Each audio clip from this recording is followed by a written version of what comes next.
জিতু এখনো ঘুমায় যাচ্ছে, ঘুম থেকে উঠতেই যাচ্ছে না, আর এদিকে অনেকটা বেলা হয়ে গেছে। তো আমি ওকে জোর করে ঘুম থেকে তুললাম, এখন না তুললে স্কুলে যাওয়ার জন্য অনেকটা লেট হয়ে যেত। তারপরে জিতু দেখো ঘুম থেকে উঠে মুখ ধুয়ে দুধ হরলিক্স খাই স্কুলে যাওয়ার জন্য রেডি হয়ে গেছে। তারপর ওরা স্কুলে চলে গেল, আর ঘরের কিছু কাজ ছিল আমি সেই কাজগুলো করছিলাম।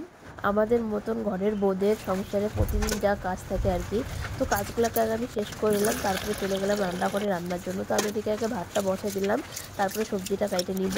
তো এদিকে দেখো আরেক মামি আসলো আমাদের বাড়িতে ভাতের মাছ নেওয়ার জন্য। তো আমার তো তখন ভাত হয় নাই, এই জন্য মামি সবজিগুলো কাটে দিল, আর আমি এদিকে রান্না করতেছিলাম। আমি রান্না করছিলাম আলু কল দিয়ে সয়াবিনের তরকারি আর কাঁঠালের বিচির ভাজা। রান্না শেষ করে আরো কিছু কাজ ছিল, তো কাজগুলোকে আমি তাড়াতাড়ি করে নিলাম। আর এদিকে দেখো জিতুরা ততক্ষণ স্কুল থেকে বাড়ি চলে আসলো। জিতুর খাবারটা এখন আমি নিয়ে নিব, জিতু তো ঘুমাই আছে। আর দাদা সকালে কত ফুল তুলে রাখছে পূজা দেওয়ার জন্য। তো তারপর আমি আবার স্নান করে ঠাকুরকে আগে পূজা দিয়ে দিলাম। কিন্তু দেখো প্রসাদটা খাওয়ার জন্য ঠাকুরকে এসে বারবার প্রণাম করতেছে। তারপরে খাওয়া দাওয়া শেষ করে কালকে আমি আমার বাবার বাড়ির থেকে যে আম দুইটা নিয়ে আসছিলাম, তো আমগুলাকে কাটলাম এখন খাওয়ার জন্য। আর তোমার দাদাভাই দেখো কিভাবে বসে বসে আটিটা খাচ্ছে। তারপর তোমাদের দাদাভাই রেডি হয়ে চলে গেল জলপাইগুড়িতে একটা কাজে।